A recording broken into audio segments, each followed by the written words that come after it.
Welcome students in the last part of our topic decimal fractions. In this video we are going to learn about division of decimal fractions. Students, in the previous chapter we have learned the division of common fractions. हे आपण पाहिलेलं होतं. For example 5/7 divided by 2/3 हाही common fraction आहे, हाही common fraction आहे आणि त्यांचा भागाकार आपण गेल्या पाठात पाहिलेला होता. यावेळी आपण एक नियम लक्षात ठेवलेला होता. So what is the rule? Write first the number 5/7. Change the sign of division. याचं साईन बदलून आपण तिथे मल्टिप्लिकेशनचं साईन देणार आहोत. And write the reciprocal of the second number. आणि 2/3चा रेसिप्रोकल म्हणजे त्याला आपण मराठीत गुणाकार व्यस्त म्हणतो, तो आपण इथे लिहिणार आहे. म्हणजेच काय, तर जो न्यूमरेटर आहे तो आपण डिनॉमिनेटरच्या जागी लिहायचा आणि जो डिनॉमिनेटर आहे तो न्यूमरेटरच्या जागी लिहायचा. हे आपण मागील पाठात शिकलेलो आहोत. म्हणून पुन्हा एकदा 5/7 divided by 2/3 is equal to 5/7 multiplied by 3/2. आणि मग आपण इथे न्यूमरेटरचा गुणाकार करणार आणि डिनॉमिनेटरचा गुणाकार करणार. So the answer is 15/14. हे आपण गेल्या पाठात शिकलेलो आहोत. Now we are going to do the division of decimal fractions. आता आपल्याला या डेसिमल फ्रॅक्शन्सचे डिव्हिजन म्हणजे भागाकार करायचा आहे. कसा करायचा आपण काही उदाहरणाने समजून घेऊया. So the first example is 6.2 divided by 2. आता हा जो 6.2 आहे हा डेसिमल फ्रॅक्शन आपण कॉमन फ्रॅक्शनमध्ये कन्वर्ट केला. So 62/10 divided by 2. 2 म्हणजेच 2/1. इथे 2ला इथे काही छेद नाही आहे म्हणून आपण इथे नंतर लिहायचा 2/1. त्यानंतर मागील नियमाप्रमाणे 62/10 हा पहिला नंबर आपण जसाच्या तसा लिहून घेतला. भागाकाराच्या ऐवजी गुणाकाराचं चिन्ह लिहायचं आणि 2/1चा रेसिप्रोकल 1/2 लिहायचं. So 62/10 multiplied by 1/2. Now the answer is 31/10. हे आन्सर कसं आलं तर या ठिकाणी 62 × 1 आणि 10 × 2 याचा गुणाकार आपण करू शकतो. परंतु आपण सर्वप्रथम जर काही छेदाने अंशाला भाग दिला किंवा अंशाने छेदाला भाग दिला तर आपल्याला उत्तर सोडवता येते. म्हणून ह्या 2ने आपण या 62ला भाग घालवणार आहोत. सो 2 1 2 अँड 2 3 1 31 याचा भाग इथे जातो आणि the answer is so the quotient is 31. So 31 × 1 31 and 10 × 1 10. आता आपलं उत्तर आलेलं आहे 31/10. म्हणजेच आता हा डेसिमल फ्रॅक्शन म्हणजे डेसिमल पॉईंटचा वापर करणार आहोत आपण इथे. So the answer is 3.1. Now let solve the second example. 3.4 divided by 5. 3.4 that means 34/10. divided by 5 that means divided by 5/1 is equal to 34/10 multiplied by याचा रेसिप्रोकल करायचा आपल्याला 1/5. ठीक आहे. आता या ठिकाणी पहा 34 × 1 गुणाकार केला, 10 × 5 50 इथेही गुणाकार केलेला आहे. आता 34/50 हे कॉमन फ्रॅक्शन आहे पण छेदस्थानी इथे 100 किंवा 1000 नाही आहे म्हणून आपल्याला हे डेसिमल फ्रॅक्शनमध्ये कन्वर्ट करता येणार नाही. मग 50ला कितीने मल्टिप्लाय केलं ते 2ने मल्टिप्लाय केलं म्हणून 50ला 2ने मल्टिप्लाय केलं म्हणून 34लाही 2ने मल्टिप्लाय केलं म्हणजे आपण या पूर्ण फ्रॅक्शनला 2ने मल्टिप्लाय केलेलं आहे. So the answer is 68/100. इथे छेदस्थानी 100 आले म्हणून आपल्याला इथे डेसिमल पॉईंटचा वापर करता आलेला आहे. So the answer is 0.68. In the third example, 4.8 divided by 1.2. 4.8 means 48/10 divided by 1.2 that means 12/10. Now next step is 48/10. First number आपण जसाच्या तसा लिहिला. त्यानंतर या चिन्हाच्या ऐवजी भागिले चिन्हाच्या ऐवजी आपण इथे गुणिले लिहिलेले आहेत आणि याचा रेसिप्रोकल 10/12 लिहिलेला आहे. आता या ठिकाणी आन्सर 4 आलेला आहे. हे कसं आलं पहा. 48/10 मल्टिप्लाइड बाय 10/12. या ठिकाणी आपण हा जो छेद आहे 10 हा आपल्याला इथे 10 ठेवायचा आहे आणि आपण आता भाग घालवणार आहोत पहा. सो 12च्या या 12ला आपण 2ने भागू शकतो, 3ने भागू शकतो, 4ने. पण अशी संख्या बघायची की ज्याला 12ने पण भाग जातो आणि 48ने पण भाग जातो. किंवा आणखीन एक की 12च्या पाढ्यामध्ये सुद्धा 48 येतात. 12 4 जा 48. सो 12 1 जा 12 आणि 12 4 जा 48. ओके. आता हा 10 आणि इथे 10 आहे, त्यामुळे हा आणि याचाही भाग जातो. So 10 10. So the answer is 4/1 which is equal to 4. Now let's solve practice set 17. The first question is carry out the following divisions. The first example is 4.8 divided by 2.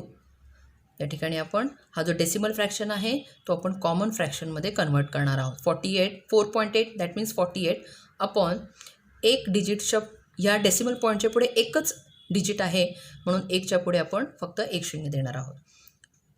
Divided by 2/1. Now write the first number as it is 48/10. Change the sign and the reciprocal of 2/1 is 1/2. आता आपल्याला हे सोडवायचं आहे पुढे. या ठिकाणी शक्यतो जो छेदस्थानी 10 आहे हा आपण असाच ठेवणार आहोत. मग कोणत्या संख्येने भाग जाईल? या 2ने 48ला भाग जाईल का ते पाहूया आपण. हो, जातो. सो 2 1 जा 2 and 2 2 जा 4 and 2 4 जा 8. मग आता आपलं उत्तर काय आलं? 24 × 1 24/10 × 1 10. मग आता डेसिमल पॉईंट कुठे येणार आहे आपला? एक डिजिट्सच्या आधी, म्हणून 2.4. So that is the answer. The second example is 17.5 divided by 5. So after changing this decimal fraction into common fraction, it is 175/10 divided by 5/1, which is equal to 175/10. Division म्हणजेच multiplication of the reciprocal upon 5. आता पुन्हा जसा आपण इथे भाग घालवला तसा आपण इथे या 5ने या 175ला भाग घालवणार आहोत. हे तुम्ही रफमध्ये पण करू शकता.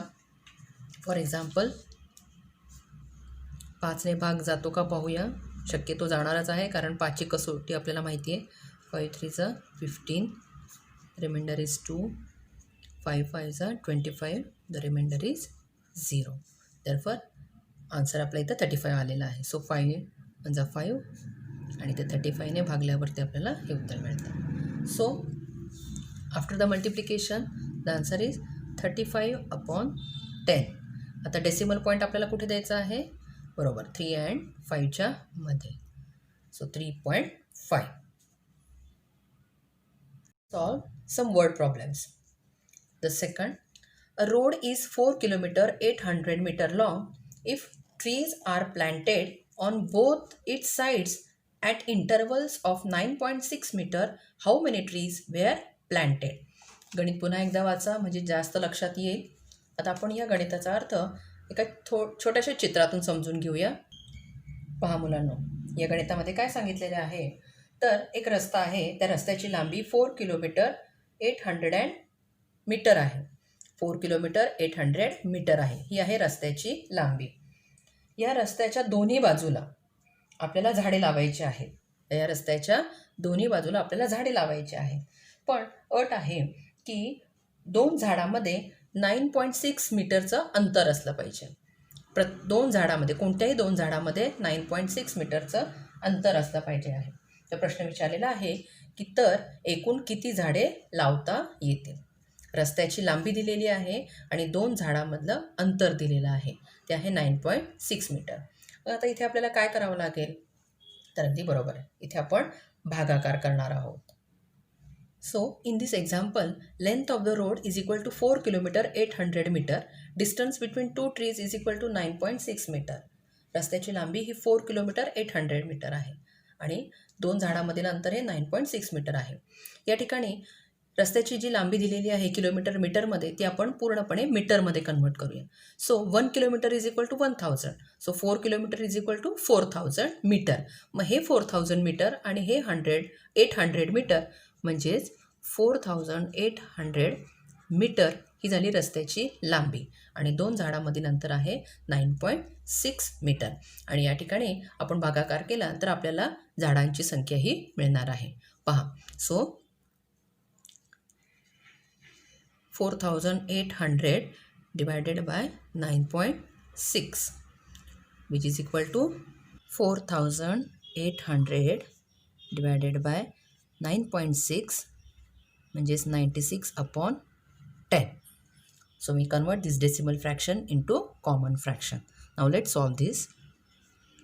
4800. Now change the sign, and the reciprocal of this number is 10/96. Then we multiply these both numerators.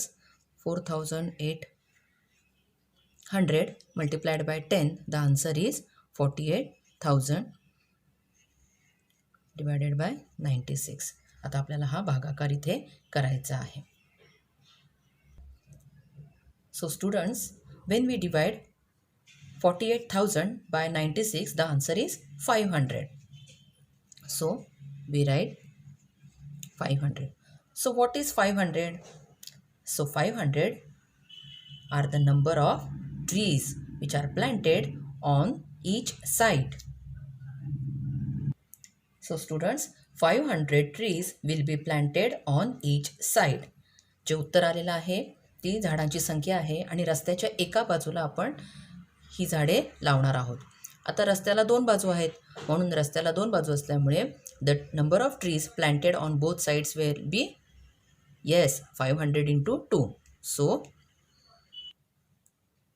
500 into 2 is equal to 1000. Therefore 100 trees were planted on both sides of the road.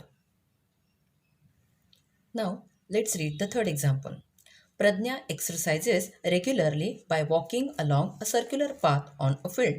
If she walks a distance of 3.825 km in 9 rounds of the path, how much does she walk in 1 round? पहा मुलांनो, प्रज्ञा दररोज व्यायाम करते आणि ती दररोज नियमितपणे मैदानावरील वर्तुळाकार मार्गावरून चालण्याचा व्यायाम करते. आता ती दररोज 9 फेऱ्यामध्ये 3.825 किलोमीटर एवढे अंतर चालते. तर ती एका फेरीमध्ये किती अंतर चालते हे आपल्याला इथे काढायचे आहे. So students, total distance is equal to 3.825 kilometre. Number of rounds 9. So the distance covered in 1 round हे आपल्याला काढायचं आहे. पहा, या ठिकाणी 9 राऊंडमध्ये एवढे किलोमीटर अंतर ती चालत आहे. मग एका राऊंडमध्ये किती अंतर चालते हे काढण्यासाठी आपल्याला इथे भागाकार करायचा आहे. Here 3.825 divided by 9. Let's solve the example. So 3, remove this decimal point, write the number as it is and the denominator is, बघा पॉईंटच्या पुढे 3 इथे डिजिट्स आहे, therefore 1च्या पुढे आपण 3 शून्य दिलेले आहे. Divided by 9. आता divided by 9. Now write this fraction as it is. इथे 9 नुसता 9 नाही आहे, तर 9च्या खाली 1 पण आहे, म्हणजे 9 is the numerator and 1 is the denominator. Now change the sign into multiplication and write the reciprocal of 9, that is 1/9. नाव बघा, या ठिकाणी आपण न्यूमरेटर आणि न्यूमरेटरचा इथे गुणाकार करू शकतो आणि डिनॉमिनेटर आणि डिनॉमिनेटरचा गुणाकार करू शकतो. आता आपण या ठिकाणी आणखीन सोपी पद्धत मागेही पाहिलेली आहे की आपण या 9ने या 3825ला भाग जातो का हे आधी आपण पाहूया. बघा मुलांनो, 3825ला जेव्हा आपण 9ने भागतो तेव्हा आपलं उत्तर आलेलं आहे 425. हा भागाकार पुन्हा एकदा तुम्ही करून बघा, उत्तर 425 येणार आहे. मग आता हे उत्तर आपण या ठिकाणी इथे लिहूया. 9 म्हणजे 9 आणि जेव्हा आपण 9ने या संख्येला भागतो तेव्हा भागाकार 425 येतो. नाव द आन्सर इज 425/1000. आता या ठिकाणी आपल्याला डेसिमल पॉईंट द्यायचा आहे. 3 zeros आर देअर, म्हणून आपल्याला या 3 डिजिट्सच्या आधी डेसिमल पॉईंट आपल्याला द्यायचा आहे. सो 425 ही संख्या अशीच लिहिली, 3 डिजिट्सच्या आधी इथे डेसिमल पॉईंट आणि या ठिकाणी 0. तर हे आलेलं आहे आपलं उत्तर 0.425. पण हे काय आहे तर डिस्टन्स कवर्ड इन 1 राऊंड. प्रज्ञाने एका राऊंडमध्ये जे अंतर कव्हर केलेलं आहे ते आहे हे उत्तर. So the unit should be kilometre.